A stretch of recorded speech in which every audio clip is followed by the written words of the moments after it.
Taken by a lot of our conversation, I'm interested in sort of social economic worldview as much as I am interested in individuals and organizations and achieving things. But this conversation now 3 or 4 times has touched on the political. Mm. Do you ever aspire to office? No. Why not? Why would somebody as well connected, well informed, well educated, passionate, what would it take for you or someone like you to stand for politics? I think if my definitive answer is there isn't the passion to do that. So it needs passion. It needs the ability to think. I have spent my whole working life in the private sector. Mm-hmm. And as much as we say men are from Mars and women are from Venus, I think that Mm. public sector and private sector could be put in that same word. So I think, having lived your life in that, to find myself, having grown up on Mars, find myself on Venus, I don't know how that would sit with me. I think my frustrations would come through pretty strongly. But I think there is a lot that the private sector can do to influence public life. You Mm-hmm. don't have to be within politics. Mm-hmm.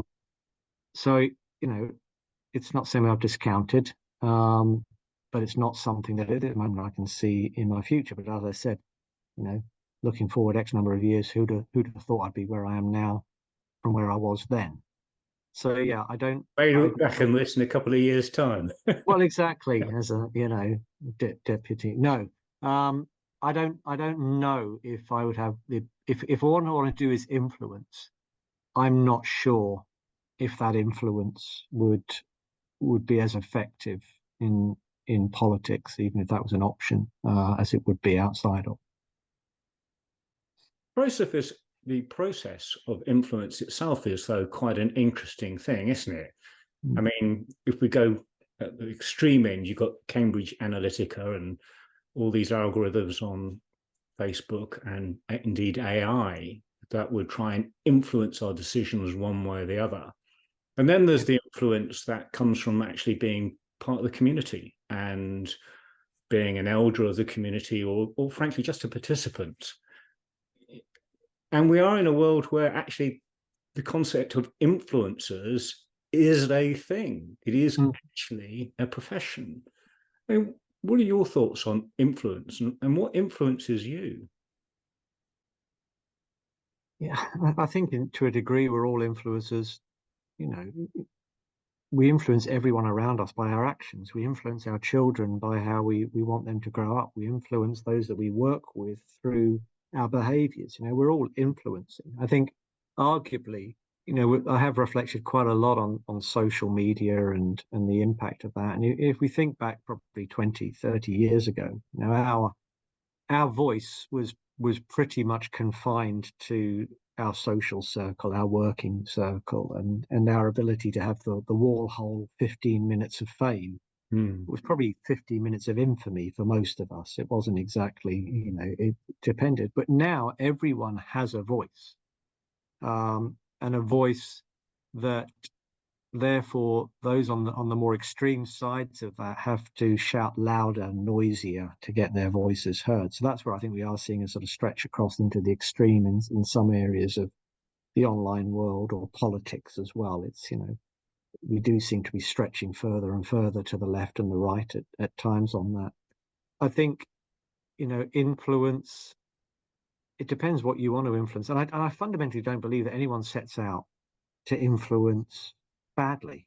I don't really believe in the concept of evil. No matter how much you see of people who you don't believe in their views or the way they goes about things, the Andrew Tates of this world, or your views on Trump, or even going down onto a sort of role of Putin. They're all, I believe, doing something that they believe in, that they believe is right, but actually is either accepted by the majority or is absolutely intolerable and disgusting to the majority. But I don't think they're setting out to do evil.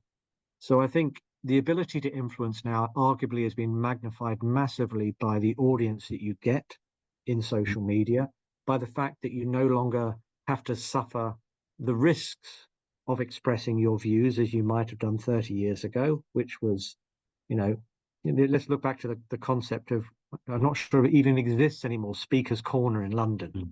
That was how you used to be able to express your views Mm-hmm. to somebody that wanted to hear them, that may be controversial, and you ran the risk of being shouted down, probably punched on the nose. Mm-hmm. Now we have a medium that has removed any of the social feedback Mm-hmm. that you may well have got, physical or verbal, to how your views stood. So I think, it depends on what you want to do, but all of our actions influence others that come into contact with them, positively and negatively. I think one of the interesting components of that is context. Okay. And then you start moving into sort of nature, nurture, and the environment. And you've indicated that, for example, people that some might see as evil are merely behaving logically in that particular context. Okay. Given the history, the circumstances, Putin has this thinking. Okay. Zelensky has that thinking as a product of nature, nurture, and circumstance. But what's really interesting is if you really take that back to an extreme, you start removing this concept of an individual. An individual is really just a component of the situation that exists at any one moment. And whatever you're going to say next is as a consequence of what I have just said.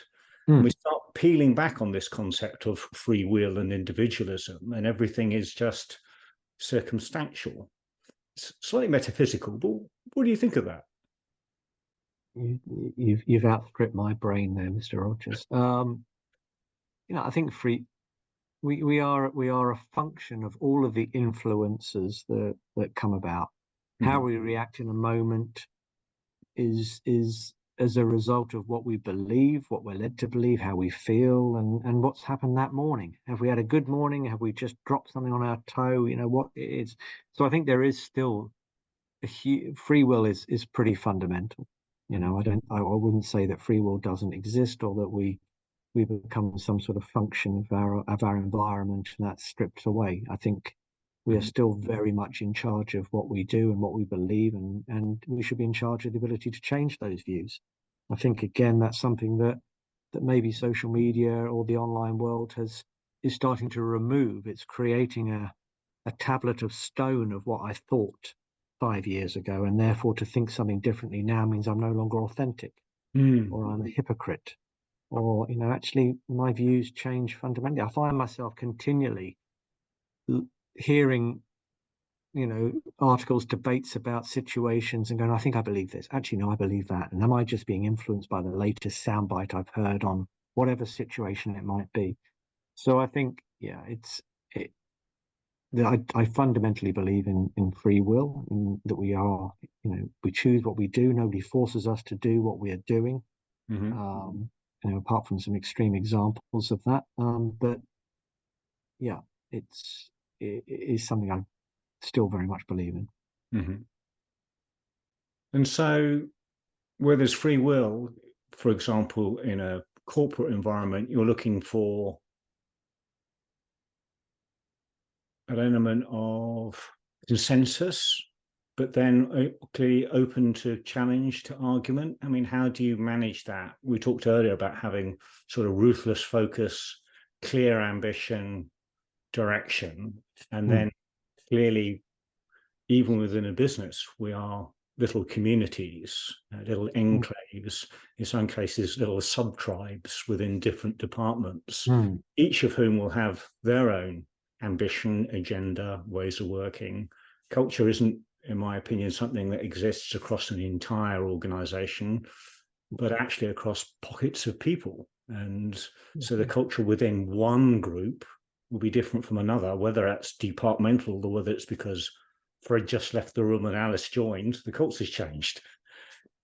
What are you thinking about that? And do you just accept it for what it is? Or as a CEO, do you feel that you need to be the architect of a particular culture within your organization?